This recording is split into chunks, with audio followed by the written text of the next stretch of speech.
আসসালামু আলাইকুম dear students, তোমাদের ওয়েলকাম করছি নবম দশম শ্রেণীর অধ্যায় 2-এ, যেটি সেট ও ফাংশন। আজকে আমরা এই অধ্যায় থেকে যেগুলি শিখব সেটা হচ্ছে প্রথমত জানবো সেট কি, সেটের উপাদান এবং সেট প্রকাশের পদ্ধতি, এবং কিছু প্রবলেম সলভের মাধ্যমে সেট সম্পর্কে বিস্তারিত জানার চেষ্টা করব। তাহলে প্রথমত আগে জানার চেষ্টা করি সেট কি। আমরা গাণিতিকভাবে সেটকে বোঝার চেষ্টা করব।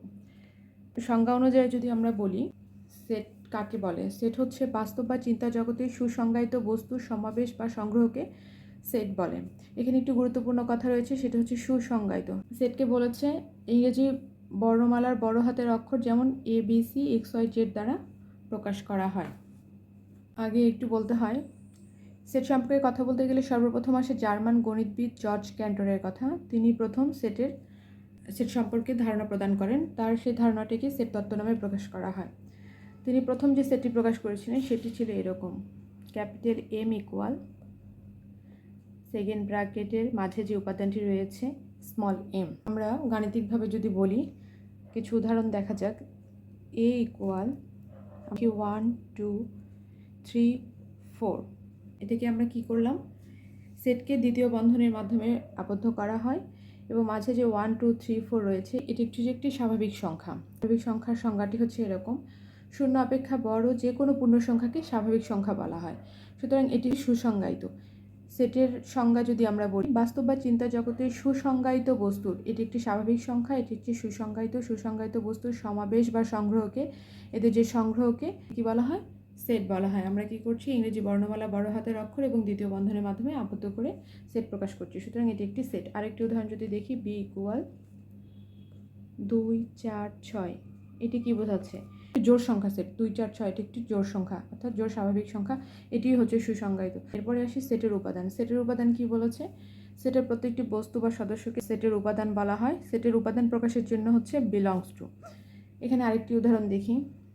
C ইকুয়াল যদি আমরা বলি 1 3 5, এটি হচ্ছে একটি বিজোড় সংখ্যার সেট।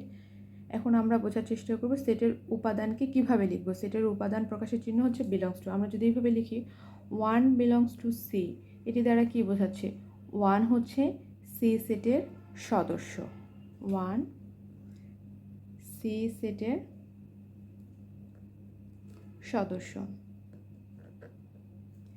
একইভাবে 3 বিলংস টু C, 3 C সেটের সদস্য। 5 বিলংস টু C, সুতরাং 5ও C সেটের সদস্য।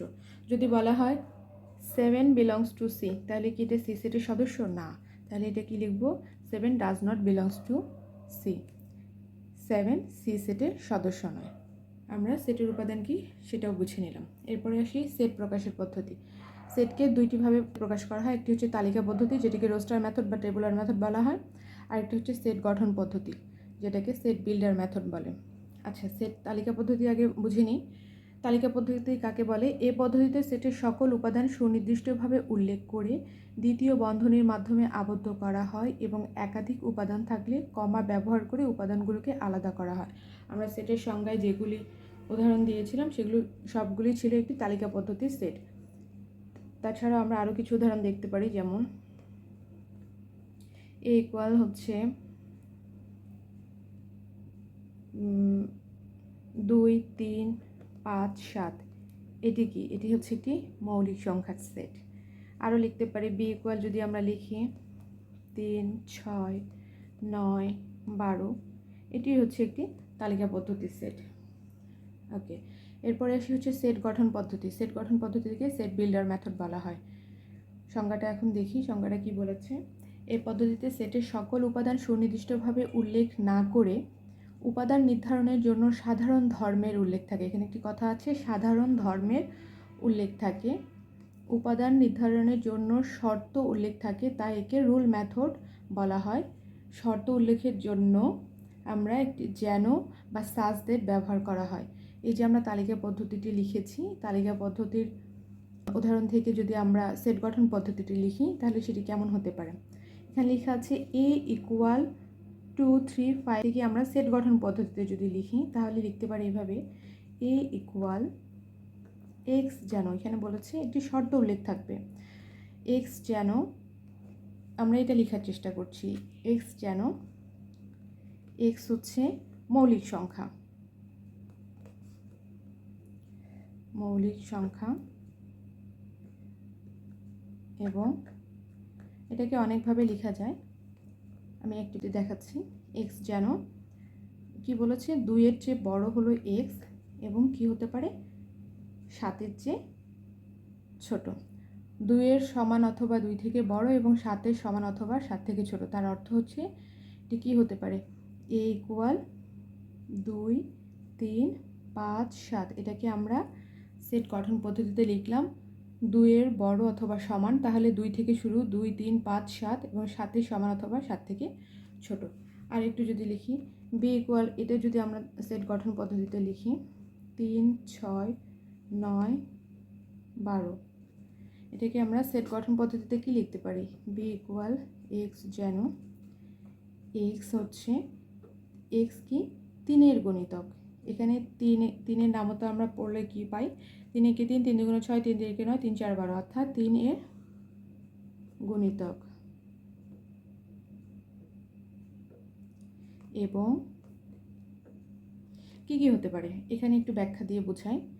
হতে পারে এরকম, 3-এর বড়, এক্স 3-এর সমান অথবা 3-এর বড় এবং 12-র সমান অথবা 12 থেকে ছোট।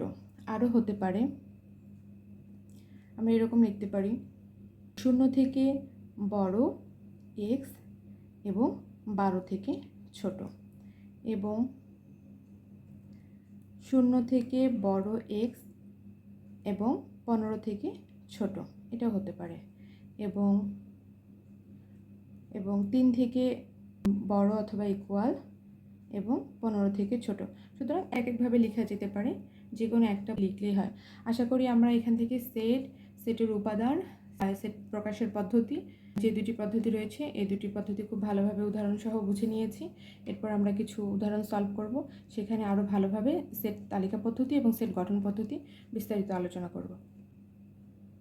তোমাদের বইয়ে যে উদাহরণগুলি রয়েছে আমরা মূলত একেবারে উদাহরণ 1 থেকে শুরু করব, যাতে তোমাদের কোনো কনফিউশন না থাকে। আমরা প্রত্যেকটি ম্যাথস ধরে ধরে সলভ করব।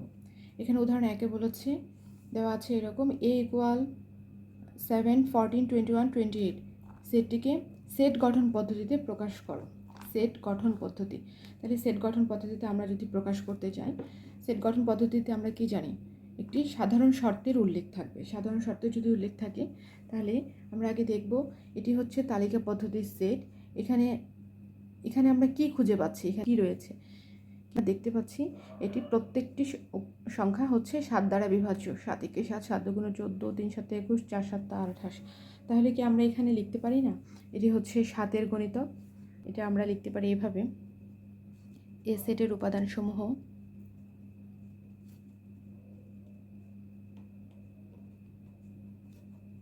এই সেটের উপাদানসমূহ কি কি দেওয়া আছে, 7, 14, 21 আর হচ্ছে 28। এ থেকে আমরা বুঝলাম প্রত্যেকটি হচ্ছে 7 দ্বারা বিভাজ্য, অর্থাৎ 7-এর গণিতক। সবগুলি হচ্ছে 7-এর গণিতক এবং 28-এর বড় নয়। এতটুকু তো আমরা এখান থেকে বুঝতে পারছি। তাহলে এখন আমরা এটাকে যদি সেট গঠন পদ্ধতিতে লিখি, সেট গঠন পদ্ধতির প্রথম কথা হচ্ছে ক্যাপিটাল লেটার লাগবে, দ্বিতীয় বন্ধনে লাগবে এবং একটি শর্ত লাগবে। তাহলে কি, এক্স যেন এক্স কি হতে পারে, 7-এর গণিতক। 7-এর গণিতক এবং আরেকটা শর্ত হতে পারে, কি হতে পারে, 0 থেকে বড় এক্স অথবা 28 থেকে ছোট। এটা আমরা আরেকভাবেও লিখতে পারি এভাবে, 7-এর সমান অথবা 7 থেকে বড় এবং 28-এর সমান অথবা 28 থেকে ছোট, দুটো একই কথা। এরপরে আসি হচ্ছে উদাহরণ 2। উদাহরণ 2-এ কি বলেছে, বি ইকুয়াল এক্স যেন এক্স 28-এর গুণনীয়ক এবং সেটিকে তালিকা পদ্ধতিতে প্রকাশ করতে বলেছে। সেটিকে তালিকা পদ্ধতিতে প্রকাশ করতে বলেছে। তাহলে এখানে বলেছে যে 28-এর গুণনীয়ক। আমরা আগে এখানে 28-এর গুণনীয়কগুলো বের করে নেব। 28-এর গুণনীয়ক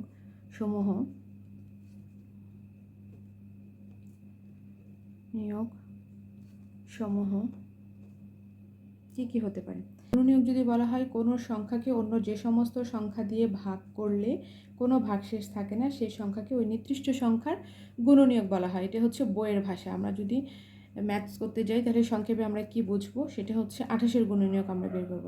এখানে ছোট্ট একটি ফর্মুলা যদি তোমাদেরকে বলি, আমরা প্রথমে যে কাজটা করব, ধরো যে √n, এখানে যদি আমরা 28-এর বর্গমূল করে নিই তাহলে কি হতে পারে, 5 পয়েন্ট সামথিং। তাহলে মূল কথাটা হচ্ছে আমরা 5 পর্যন্ত 28কে ভাগ দিয়ে দেখব 28কে কী কী সংখ্যা দ্বারা ভাগ যায়। তাহলে প্রথমত হচ্ছে 28 এবং 1, এটা তো যাবেই। 28কে 2 দিয়ে যদি ভাগ করা হয় তাহলে কি হতে পারে, 14 দুগুণে 28, 28কে 3 দিয়ে ভাগ যায় না। 28কে যদি আমরা 4 দিয়ে ভাগ দিই, 4 7 28, এবং 28কে কী করব, 5 পর্যন্ত, 5 দিয়ে ভাগ 28-এর যায় না। তাহলে 28-এর এখানে গুণনীয়ক সমূহ কী কী পেলাম আমরা, 1 পেলাম, 2 পেলাম, 4 পেলাম, অ্যান্ড 7 পেলাম, 14 পেলাম, অ্যান্ড 28। তোমরা যদি মনে করো তাহলে একইভাবে আরও অনেক সংখ্যা আছে যেগুলো তোমরা গুণনীয়ক একা একা বের করে দেখতে পারো এই √n ফর্মুলা দিয়ে। ধরো √n দিয়ে যদি তুমি 36 করো তাহলে এখানে বর্গমূল হচ্ছে করলে হয়তো 36 আসবে 6। একইভাবে 1 থেকে 1 2 3 4 5 6 পর্যন্ত ভাগ দিয়ে দেখবা যে যে সংখ্যাগুলি আসে সেগুলি হচ্ছে 36-এর গুণনীয়ক। প্র্যাকটিস করে দেখতে পারো তোমরা। ওকে, 28-এর গুণনীয়ক সমূহ তাহলে আমরা কি কি পেলাম, 1 2 4 7 14 অ্যান্ড 28। তাহলে নির্ণয় সেট কি হতে পারে, নির্ণয় সেট আমরা কি লিখব, এখানে বলেছে বি ইকুয়াল তালিকা পদ্ধতিতে প্রকাশ। তালিকা পদ্ধতিতে একাধিক উপাদান থাকলে সেগুলো আলাদা করে কমা চিহ্ন ব্যবহার করব এবং দ্বিতীয় বন্ধনীর মাধ্যমে আবদ্ধ করে লেখাটাই হচ্ছে তালিকা পদ্ধতির উদাহরণ। তাহলে উদাহরণ 1 এবং উদাহরণ 2 থেকে আমরা সেট গঠন এবং সেট তালিকা পদ্ধতি আরও ভালোভাবে বুঝলাম। এরপর আসি উদাহরণ 3।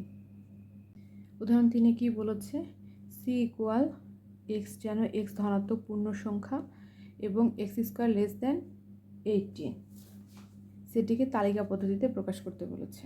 এটি দেওয়া হচ্ছে সেট গঠন পদ্ধতি, এটাকে আমরা তালিকা পদ্ধতিতে প্রকাশ করব। তাহলে এখানে প্রথমে আমরা দেখার চেষ্টা করব এখানে কি শর্ত দেওয়া আছে। প্রথম শর্ত দেওয়া আছে ধনাত্মক পূর্ণ সংখ্যা এবং এক্সের মান যেটা হবে সেটা হচ্ছে 18 থেকে ছোট।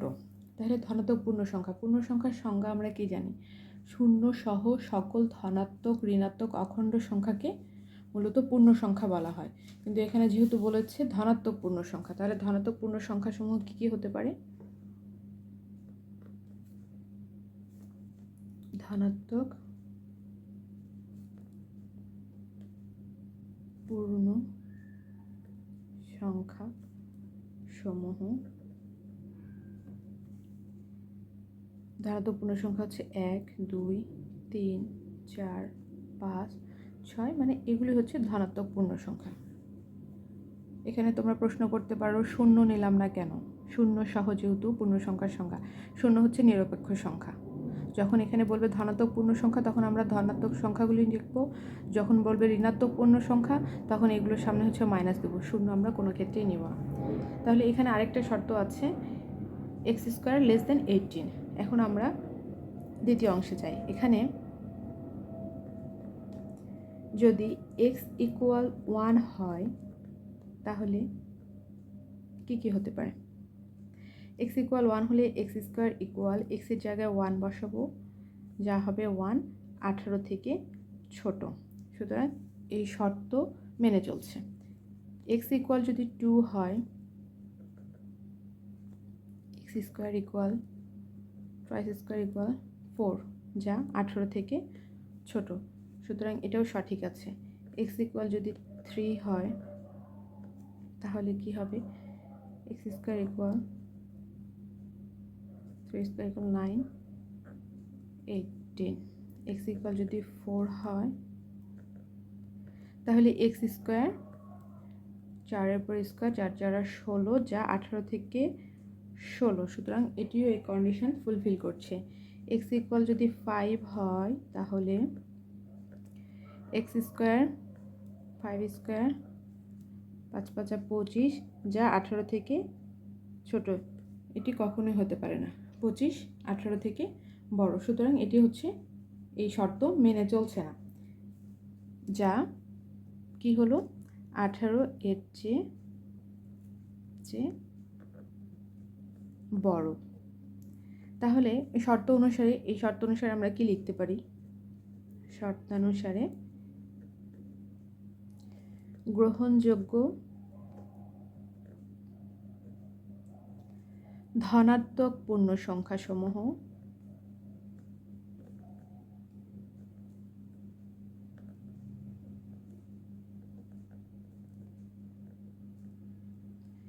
কি কি? 1, 2, 3, 4। নির্ণয় সেট